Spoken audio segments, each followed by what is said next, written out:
Do you know me as Cleopatra? Perhaps you've heard of me in history books or movies.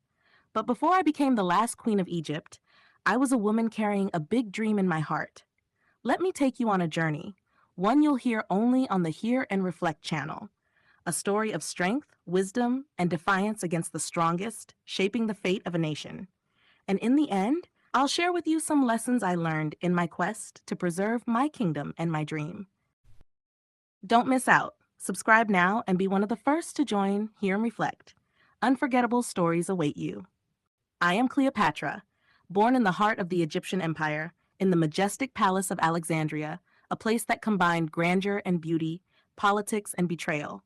The palace felt like a dream world, where the Mediterranean's salty breeze mingled with the perfume of flowers blooming in royal gardens. My father, Ptolemy VII, was a weak man, despite his attempts to appear otherwise. He sold Egypt's riches piece by piece to buy the favor of Rome, as if bartering away our dignity. Amidst all this, I observed, I listened, and I learned. As a child, I would run through the palace's ornate corridors, but I was no ordinary child. I noticed faces, heard whispers, and felt the unsaid. I knew that life in the palace wasn't as it seemed, that every smile masked a dagger ready to plunge into your back. I found solace in the great library of Alexandria. Imagine thousands of shelves filled with scrolls and books from every corner of the world. I read about ancient pharaohs, Greek philosophers, and Rome, looming on the horizon like a heavy shadow. Here, I learned that knowledge was the greatest weapon I could wield. But my childhood wasn't all lessons. I watched my father struggle to hold on to his throne. These scenes stirred conflicting emotions within me. I saw a weak man succumbing to Rome's pressures, yet I knew that one day I might face the same challenges and must learn to endure. As I grew, I watched my siblings closely. We all knew that Egypt's throne wasn't merely inherited, it was fiercely contested. Some cozied up to court officials, while others avoided politics altogether. As for me, I decided to prepare for every eventuality. By the time I was 10, I fully grasped the enormity of my responsibilities. Education wasn't just a duty. It was my window to a broader world. I learned Greek, Latin, and Egyptian because I knew that communication was the key to power. I listened to the farmers talk of their struggles and watched merchants bargain over goods. I studied astronomy to understand the heavens, mathematics to master the earth. I devoured books about great leaders and their failures, knowing that I would need all this knowledge when my time came. But my life wasn't entirely about books and lessons. I observed the workings of the court. There was constant tension between factions, those loyal to Rome and those who yearned for Egyptian independence. There was always someone eager to exploit my father's weaknesses. I learned from these conflicts and planned for my future reign. I knew that power wasn't only in armies, but in wisdom. I understood that I had to be intelligent, brave, and shrewd. My ambitions were limitless. I dreamed of making Egypt the greatest power in the world. But I also knew the road to that dream would be fraught with obstacles. When my father died, I was barely 18. I was supposed to rule Egypt alongside my younger brother, Ptolemy XIII. But even before the crown touched my head, conspiracies began. The courtiers saw me as a threat. I was young, but not naive. I understood politics better than they anticipated, and they feared my intelligence. They wanted a puppet, and my brother was their perfect choice. The betrayal started immediately. I was excluded from major decisions, confined to a small palace far from the seat of power. They tried to isolate me from the people and the army, but they underestimated my resolve. When I was exiled, I felt fury, but I didn't give up. I led my caravan across the desert, overcoming hardships while plotting my return. I knew I needed a powerful ally, someone who could help me reclaim my throne. Caesar came to Alexandria as a conqueror, but I saw him as an opportunity. I knew that Rome was the ultimate power and that an alliance with Caesar could change everything. I decided to meet him in an unforgettable way. Smuggled into his palace, wrapped in a carpet, I was unfurled before him with poise and confidence. I said, "Caesar, I am Cleopatra, the rightful queen of Egypt, and you need a strong ally in this land."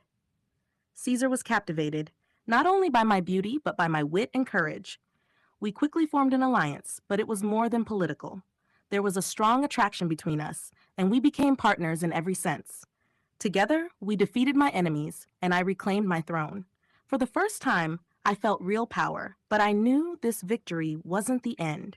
It was just the beginning of a new chapter in my life. My relationship with Caesar was more than love. We were partners in ambition. I saw in him the man who could help me achieve my dreams, and I knew he saw in me the woman who could aid his. When our son Caesarion was born, I felt like I was achieving the ultimate dream. I saw him as a symbol of unity between Rome and Egypt. But our happiness was short-lived. Caesar's assassination was a devastating blow, not just personally, but politically. After Caesar's death, I found myself alone in a world brimming with enemies. My ambitions were vast, but I needed a powerful ally. Then, Mark Antony entered my life like a tempest that swept everything in its path. Antony was a man of immense charisma and strength. Our first meeting in Tarsus was a carefully orchestrated spectacle. I knew I had to leave an unforgettable impression. I arrived aboard a ship draped in purple sails, with the air thick with the scent of exotic perfumes. My attendants, dressed as gods and goddesses, surrounded me, creating a scene that spoke of divinity and grandeur. Antony was captivated, and our political alliance quickly blossomed into a deep romance. Together, we dreamed of ruling the world, our ambitions intertwined. I supported his military campaigns with Egypt's wealth, and he offered me protection and power. Our life together was a whirlwind of opulence and love. We threw extravagant feasts, declared ourselves divine rulers, me as Isis, he as Dionysus. But while we reveled in our shared dreams, Rome watched us with suspicion, and our enemies gathered strength. Rome, under Octavian's leadership, saw us as a threat to its stability. The hostility culminated in the Battle of Actium, a confrontation that would decide our fate. The battle was a disaster. Betrayal and misfortune led to the collapse of our fleet. Antony and I fled to Egypt, carrying the weight of defeat on our shoulders, knowing our time was running out. Back in Alexandria, I began to prepare for the inevitable. The defeat at Actium marked the beginning of the end, but I was determined not to let my legacy be tarnished. As Octavian's forces closed in on Alexandria, I knew my options were limited. Surrender would mean humiliation, being paraded through Rome as a war prize. That was a fate I could never accept. I sat in my palace, reflecting on my life. I thought of my victories, my loves, my ambitions. I had lived a life of grandeur, defiance, and passion. Even in my darkest moments, I had always found the strength to rise. I summoned my most loyal servants and ordered them to bring me the sacred symbol of Egypt, the cobra. When the serpent arrived, I gazed at it with calm determination. I whispered to myself, I will die as I lived, a queen, unbroken and free. As the venom coursed through my veins, I felt a strange peace. I had defied empires and dared to dream of a world united under my rule. My story was one of love, ambition, and resilience. And though my body would perish, my legacy would endure for all eternity. I am Cleopatra, the queen whose story will echo through the ages.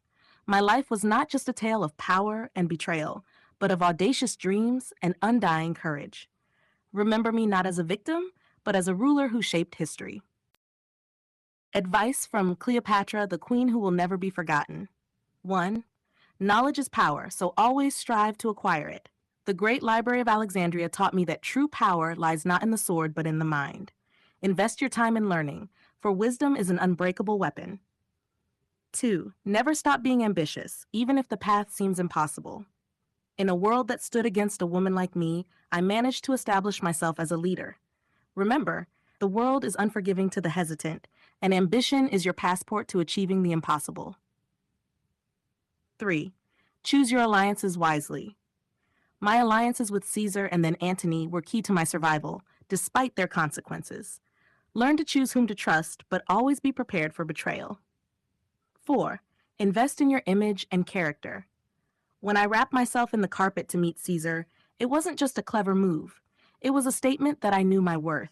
Make your presence unforgettable wherever you are. 5. When facing crises, think smartly, not emotionally.